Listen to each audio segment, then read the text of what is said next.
Hello students, welcome to my YouTube channel easy learning. इस वीडियो में हम DHDLA 137 की बुक जिसका नाम है हिंदी भाषा संप्रेषण कौशल, इसके फर्स्ट यूनिट के फर्स्ट इंपॉर्टेंट क्वेश्चन पर डिस्कशन करेंगे। तो गाइज, हमारा ये इस बुक का फर्स्ट यूनिट है, इसका नाम है संप्रेषण के मूल तत्व। क्योंकि हमारी बुक में ही संप्रेषण शब्द आया है, तो सबसे पहले हम इस यूनिट में यही जानेंगे कि संप्रेषण होता क्या है आखिर। तो इसमें सबसे पहला टॉपिक जो है वो है संप्रेषण का अर्थ, और नेक्स्ट टॉपिक है संप्रेषण के रूप या फिर संप्रेषण के प्रकार। तो इसमें हम यही दो क्वेश्चंस पर डिस्कशन करेंगे। तो गाइज, अगर आप मेरे चैनल पर नए हैं तो प्लीज मेरे चैनल को सब्सक्राइब करें, वीडियो को लाइक करें, शेयर करें। एंड मैंने इसके अलग से रिटर्न नोट्स नहीं बनाए हैं, इसी में ही हाईलाइट कर लिया जो इम्पोर्टेंट था, क्योंकि अलग से नोट्स अलग से बन नहीं सकते थे नोट्स। इस बुक में इनफ लिखा हुआ है, क्योंकि आपके जो भी एग्जाम में आ सकता है क्वेश्चन वो मैंने इसमें बना दिया है हाईलाइट करके। तो चलिए स्टार्ट करते हैं टॉपिक हमारा। सबसे पहले है हमारा संप्रेषण होता क्या है, संप्रेषण का अर्थ क्या होता है। तो सबसे पहले हम ये जान लेते हैं कि संप्रेषण क्या होता है। जन्म लेने के बाद से, यहाँ पर जो है एग्जाम्पल के तौर पर ही समझा रखा है, जन्म लेने के बाद से जब बच्चा पहली बार रोता है तो समाज के साथ उसका पहला संप्रेषण होता है, यानी कि कम्युनिकेशन। तो जब भी कोई भी बोलता है, बात करता है और उसका जो अर्थ है वो दूसरे लोग समझ पाते हैं, वो संप्रेषण होता है। जैसे इसमें एग्जाम्पल के तौर पर दे रखा है, जब छोटा बच्चा होता है, जब वो जन्म लेता है तो वो सबसे पहली बार रोता है, तो वही उसका सबसे पहला जो है वो संप्रेषण होता है समाज के साथ। उसके बाद हर एक क्षण और आजीवन संप्रेषण की प्रक्रिया जारी रहती है। हम पहले ध्वनि से, फिर शब्दों के जरिए, संवेदनाओं आदि के माध्यम से परस्पर संप्रेषण चलता रहता है। पहले तो जो बच्चे थोड़े बड़े हो जाते हैं तो वो अजीब अजीब तरह की आवाजें निकालते हैं, तो वो उनका संप्रेषण होता है। फिर उसके बाद वो थोड़ा थोड़ा बोलना सीखते हैं शब्दों से, तो वो भी उनका संप्रेषण होता है। फिर उसके बाद वो अपने जो इमोशंस होते हैं थोड़े और बड़े हो जाते हैं, फिर वो अच्छे से पूरी तरह से एक वाक्य की तरह कहने लगते हैं, तो वो सारी चीजें जो होती है वो हमारे संप्रेषण होता है। संप्रेषण ना सिर्फ हम बोलकर या फिर लिख कर सकते हैं, बल्कि अपने जो हमारी वो होते हैं, अंग होते हैं, उनके माध्यम से भी हम संप्रेषण कर सकते हैं। जैसे कि ज्ञानेंद्रियां हो गई, ज्ञानेंद्रियों के माध्यम से भी हम संप्रेषण करते हैं। कान, नाक, आंख, हाथ, अपने शरीर के समस्त अंगों का उपयोग करते हैं हम संप्रेषण में। भाषा की इसमें प्रमुख भूमिका होती है। तो जो संप्रेषण होता है वो चार प्रकार के होते हैं, जो अभी हम आगे देखेंगे। यहाँ पर संप्रेषण के एक डेफिनेशन की तरह लिखिए, संप्रेषण एक संवाद है, संपर्क के एक दूसरे तक अपनी बात पहुंचाने का प्रयास है। बोलकर, सुनकर, देखकर, पढ़कर, चित्र बनाकर हम एक दूसरे तक अपनी बात पहुंचाते हैं और दूसरों की बात समझते हैं। तो यही हमारा संप्रेषण होता है। आई होप ये आपको समझ में आ गया होगा, मैंने एग्जाम्पल से भी समझा दिया है। कहा जा सकता है कि समस्त मानव कार्यकलाप ही संप्रेषण है। हालांकि संप्रेषण की अनेक परिभाषाएं दी गई हैं, परंतु इसकी मूल अवधारणा ये है कि संप्रेषण में अर्थों का आदान प्रदान होता है। संप्रेषण ये है कि जब हम कुछ बोलते हैं और दूसरा व्यक्ति जिसके साथ हम बात कर रहे हैं वो हमारी बात को समझ पाता है, तब वो संप्रेषण बनता है। जब वो हमारी बात को समझेगा तभी तो वो उसका कुछ रिप्लाई करेगा, कुछ आंसर देगा, तो फिर हम उसकी बात को समझकर उसका आंसर देंगे। तो इस तरह से जो है हमारा संप्रेषण की एक प्रक्रिया होती है, वो चलती जाती है। अब फर्स्ट क्वेश्चन है, संप्रेषण के विविध रूपों का परिचय दें। संप्रेषण के 4 रूप होते हैं, जो अभी हम आगे देखेंगे। यहाँ पर पहला रूप जो है या फिर पहला प्रकार इसका कह सकते हैं मौखिक संप्रेषण। तो इसमें अलग से क्वेश्चन भी एग्जाम में आए हुए हैं, ये वाले मौखिक संप्रेषण को साधारण स्पष्ट करें। तो ये हमारे दोनों क्वेश्चन एग्जाम में आ चुके हैं, इसलिए ये क्वेश्चन आपके लिए इम्पोर्टेंट हो जाता है। तो सबसे पहले हम देखेंगे संप्रेषण के विविध रूप कौन कौन से रूप होते हैं। अभी हमने ऊपर पढ़ा, मनुष्य अपनी समस्त क्रियाकलापों द्वारा कुछ न कुछ संप्रेषित ही करता है। मतलब वो जो भी कुछ भी कर रहा है, चाहे बोल रहा है, लिख रहा है, कुछ भी एक्टिविटी कर रहा है, तो उससे संप्रेषण जो है वो संप्रेषण होता रहता है। उसकी आंगिक अभिव्यक्ति, बोलना, देखना, सुनना, पढ़ना, लिखना, किसी न किसी रूप में अलग अलग ढंग से संप्रेषण ही है। आइए इन पर अलग अलग विचार किया जाए। तो सबसे पहले हमारा आता है मौखिक संप्रेषण। मौखिक संप्रेषण काफी लंबा दिया है इसमें, तो हम देख लेते हैं। ज्यादातर संप्रेषण बोलकर किया जाता है, तो जो भी हम बोलकर संप्रेषण करते हैं वही हमारा मौखिक संप्रेषण होता है। इस भाषा इसका मूल आधार है और माध्यम है। सुबह उठते ही बोलने की प्रक्रिया के साथ संप्रेषण शुरू होता है और रात में बिस्तर पर जाने तक बोलने की क्रम जारी रहता है। आपने जब भी आप सुबह उठते होंगे, जब से ही बोलना स्टार्ट करते होंगे, चाहे वो कोई भी बात आप किसी से भी कर रहे हैं, तो वो कम्युनिकेशन वहीं से स्टार्ट हो जाता है। जब तक हम सोते नहीं है तब तक वो कम्युनिकेशन चलता रहता है। बोलना भी एक कला होती है। बड़े बुजुर्ग कहते हैं कि सोच समझकर बोलो, तो कुछ लोग ऐसे होते हैं कि वो कुछ भी बोल देते हैं, मुंहपट टाइप के जिनको हम बोलते हैं। तो इसलिए कहा जाता है कि बोलना, अच्छे ढंग से बोलना एक कला होती है। ये नहीं कि किसी को भी कुछ भी बोल दिया मुंह फटो की तरह। ऐसा बोलो कि सुनने वाला प्रसन्न हो जाए। अगर किसी से हमें कोई नॉर्मल बात बोले और अगर हम उसी बात को हम बहुत अजीब तरीके से या फिर एकदम से अकड़ कर बोले तो वो उसको बुरी लग जाएगी। और वही बात हम उसको प्यार से बोल रहे, चाहे हम उसकी बुराई ही कर रहे हैं उस बात में, वो प्यार से बोल रहे हैं तब भी उसको इतना ज्यादा बुरा नहीं लगेगा। लेकिन अगर हम किसी बात को अकड़ कर गुस्से में बोलेंगे तो वो उसको बुरा लग जाएगा। कबीर का ये पद तो आपने सुना ही होगा, पढ़ा ही होगा, ये देख लीजिए। ये एक बहुत अच्छा पद है कबीर का। ऐसी वाणी बोलिए मन का आपक होए, और उनको शीतल करे आपू शीतल होए। तो इसका मतलब तो अभी मैं नहीं बताऊंगी, यहाँ पे एग्जाम्पल के लिए दे रखा है। ऐसी वाणी का यहाँ पर लिखा भी हुआ है, इसका मतलब लिखा हुआ है, ऐसी वाणी का प्रयोग जिसमें दूसरे प्रसन्न हो और अपने मन भी प्रसन्न रहे, जीवन की सफलता का रहस्य है।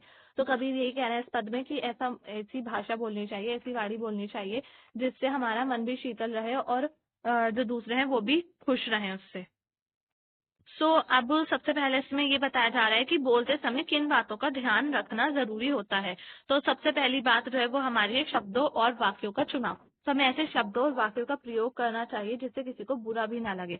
शब्दों का चुनाव जो होता है वो बहुत ज्यादा इंपॉर्टेंट हो जाता है, उनका हम किस तरह से प्रयोग कर सकते हैं अपने वाक्य में, या आपने आपने किस प्रकार के वाक्य का प्रयोग किया है, इसका बड़ा असर पड़ता है। बहुत ज्यादा इंपॉर्टेंट होता है शब्दों और वाक्यों का चुनाव। जैसे कि डॉक्टर, क्या सारी दवाइयां समाप्त हो गई? मरीज, अभी कैसे खत्म हो सकती हैं? तो वो नॉर्मली ऐसे भी बोल सकता कि था कि नहीं अभी नहीं हुई, अभी बची हैं, लेकिन उसने एकदम से अकड़ कर बोला अभी कैसे खत्म हो सकते हैं, तो डॉक्टर को बुरा लगा होगा ये। जैसे इसमें इसमें दे रखा है, जैसे यहाँ पर भी एग्जाम्पल में दे रखा है, मरीज जो है वो ऐसे भी जवाब दे सकता था, जी नहीं, अभी 4 गोलियां बची हुई हैं, या फिर बची हुई है 4 नहीं भी तो बची हुई हैं। अब उसके बाद है आवाज। आवाज जो है वो एक महत्वपूर्ण भूमिका निभाती है। आवाज में है कि अपनी बात जो है नर्म आवाज में कहते या जोर जोर से बोलते हैं, इसका भी असर श्रोता पर पड़ता है। मतलब अगर हम नर्म आवाज में अपनी बात कहेंगे तो उसका भी काफी ज्यादा इफेक्ट पड़ेगा जो भी हमें सुन रहा है। और अगर हम जोर जोर से चिल्ला चिल्ला कर बोलेंगे तो उसका भी बहुत ज्यादा इफेक्ट पड़ेगा लोगों पर जो हमें सुन रहे हैं, और वो हमारे बारे में अपना माइंड सेट बना लेंगे, इमेज बना लेंगे अपने माइंड में कि ये कैसा इंसान है। अगर हम अच्छी आवाज नरम आवाज में बात करेंगे तो हम उनके लिए सॉफ्ट होंगे, काइंड होंगे, और अगर हम जोर जोर से चिल्लाकर बोलेंगे तो हम उनके लिए बहुत ज्यादा बुरे इंसान बन जाएंगे। यदि आप आक्रामक ढंग से बोलेंगे तो सुनने वाला नाराज होगा। यदि कोई ग्राहक किसी दुकान पर जाता है, दुकानदार से बोलता है कि एग्जाम्पल दे रखा है यहाँ पर ग्राहक और दुकानदार का, मैंने ये साइकिल 2 दिन पहले खरीदी थी, इसका पहिया टूट गया, जरा बदल दो। दुकानदार, इसका पैसा लगेगा। तो ग्राहक बोलेगा अभी 2 दिन पहले ही तो साइकिल खरीदी थी। दुकानदार, तो क्या साइकिल का बीमा करा लिया था?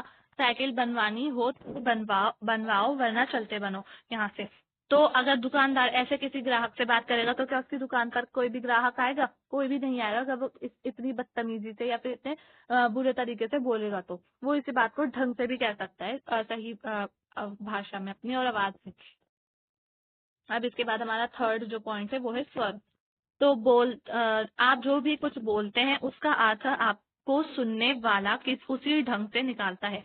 मतलब कि जिस भी स्वर में हम बात कर रहे हैं उसका जो मतलब है वो सुनने वाला उसी ढंग में निकालता है। आपने किसी को बुलाया, इधर आओ, आपके इधर आओ बोलने का तरीके से सुनने वाला समझ जाएगा कि आप उसे प्यार से बुला रहे हैं या आप उससे नाराज हैं। अगर हम कहेंगे इधर आओ, प्यार से बोलेंगे थोड़ा, तो इंसान जो सामने वाला वो समझ जाएगा कि हाँ हम ये प्यार से बुला रहे हैं। लेकिन अगर हमें गुस्से से चिल्लाकर बोलेंगे इधर आओ यहाँ पर, तो जो सामने वाला सुनने वाला होगा जिसको हम बुला रहे होंगे वो समझ जाएगा कि नाराज है हमसे या फिर गुस्सा है, इसलिए हमें ऐसे बुला रहे हैं।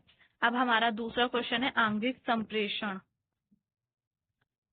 आंगिक संप्रेषण का मतलब, पहला था हमारा मौखिक संप्रेषण, दूसरा है आंगिक संप्रेषण। मौखिक संप्रेषण वो होता है जिसे हम बोलकर कहते हैं।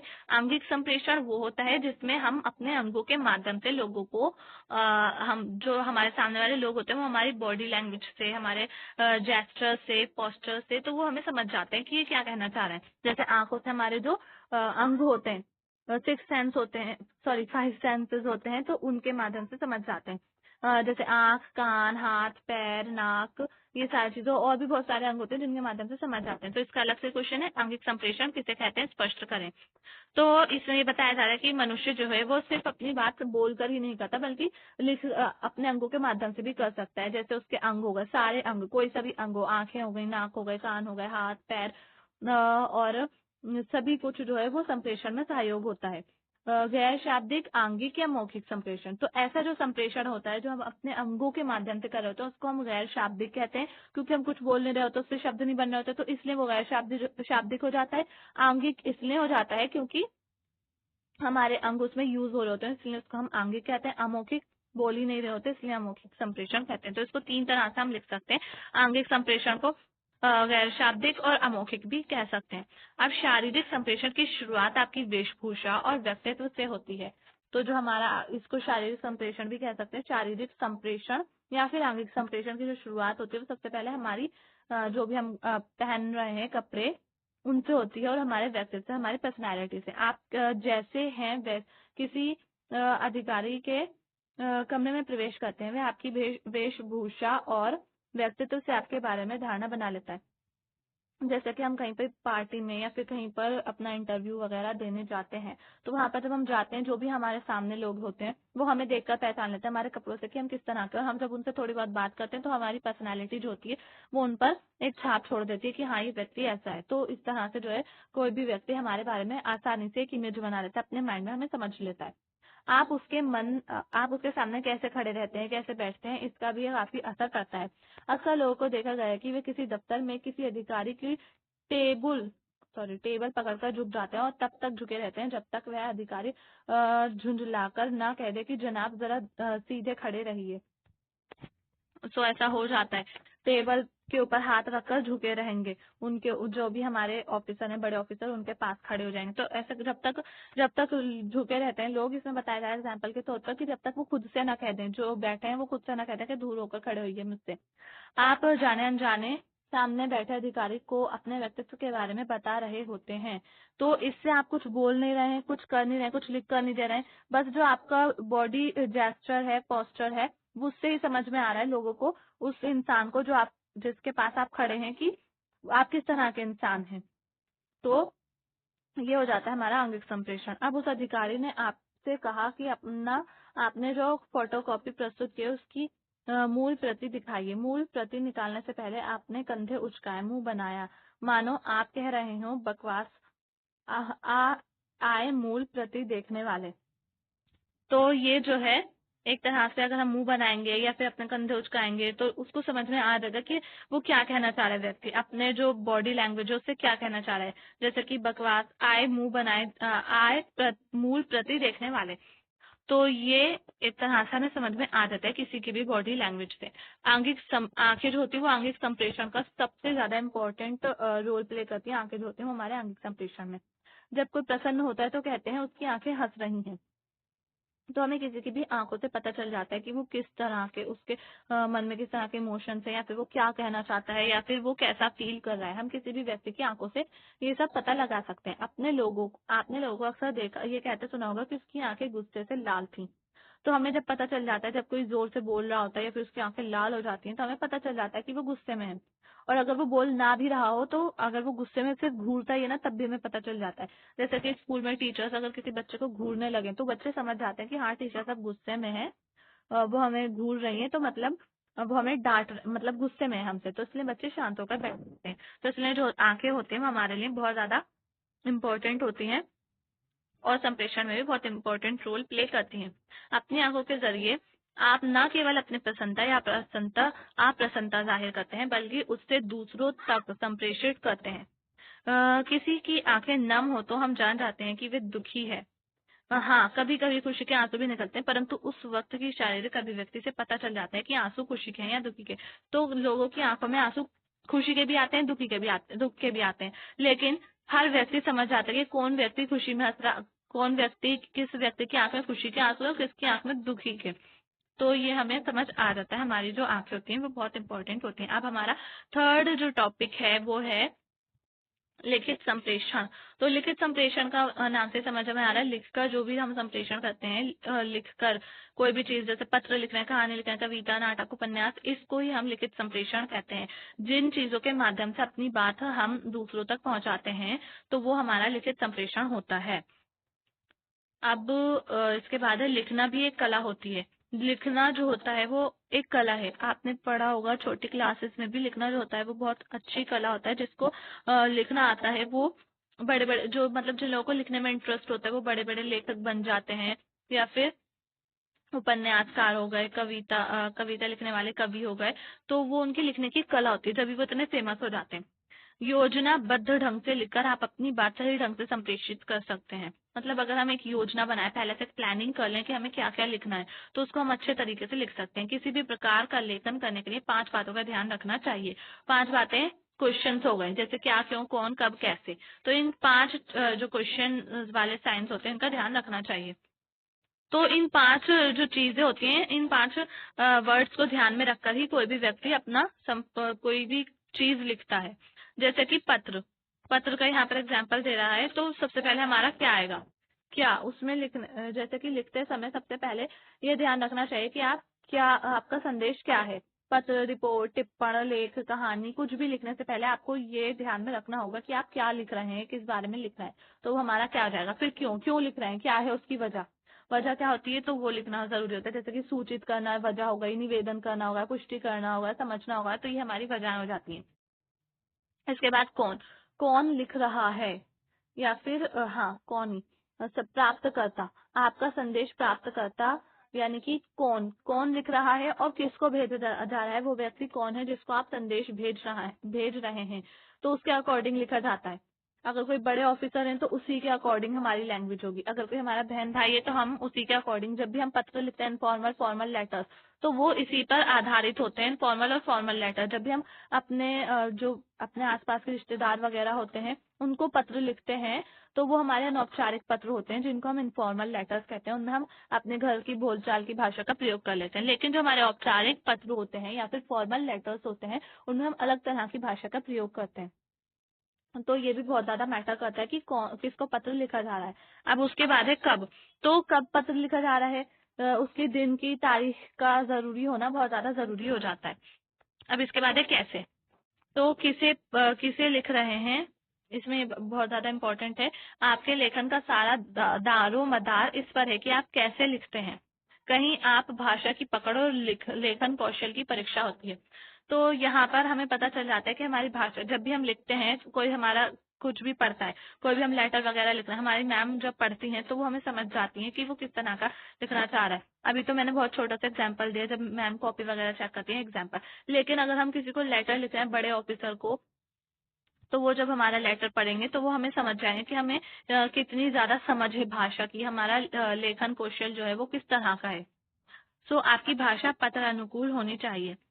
जैसे कि हम पत्र में भाषा का प्रयोग करते हैं, ऐसी भाषा होनी चाहिए हमारी।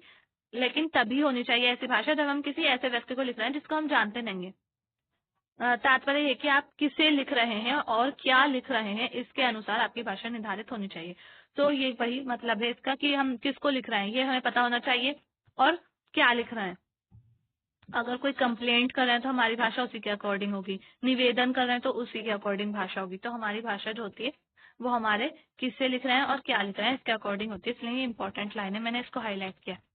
अब इसके बाद जो हमारा ये जो टॉपिक है कंप्लीट हो जाता है। नेक्स्ट टॉपिक, लास्ट टॉपिक है हमारा संचार माध्यम। संचार माध्यम क्या होते हैं, संचार माध्यम भी संप्रेषण का एक सशक्त माध्यम होते हैं, बहुत ज्यादा इंपॉर्टेंट होते हैं। संचार माध्यम में यही सारी चीजें आ जाएंगी, रेडियो, टीवी, समाचार पत्र और होर्डिंग, बिल, पैम्फलेट, इंटरनेट, ये सारे हमारे संचार माध्यम या फिर जनसंचार माध्यम होते हैं, जिनके माध्यम से हम अपनी बातें दूसरों तक पहुंचाते हैं, काफी सारी पूरी जनता तक पहुंचाते हैं, इसलिए इनको जनसंचार माध्यम भी कहा जाता है। रेडियो आवाज के माध्यम से जन जन तक संचार का संप्रेषण करता है। TV, computer, film, radio, internet जैसे दृश्य माध्यम भी संप्रेषण के सशक्त माध्यम है। इसके अलावा सड़क के किनारे लगे बड़ी बड़ी कंपनियों के होर्डिंग, समाचार पत्रों में छिपे ज्ञापन, खतरे संबंधी सूचनाएं, यातायात संकेत, टेलीफोन पर होने वाली बातचीत आदि संप्रेषण के कई रूप हैं, जिन पर विस्तार से हम अगली इकाइयों में अध्ययन करेंगे। तो हम इसके बारे में, जो संचार माध्यम है इसका पूरा एक चैप्टर है, और काफी अलग अलग जो चैप्टर्स हमारे यूनिट्स हैं उनमें भी बताया गया है।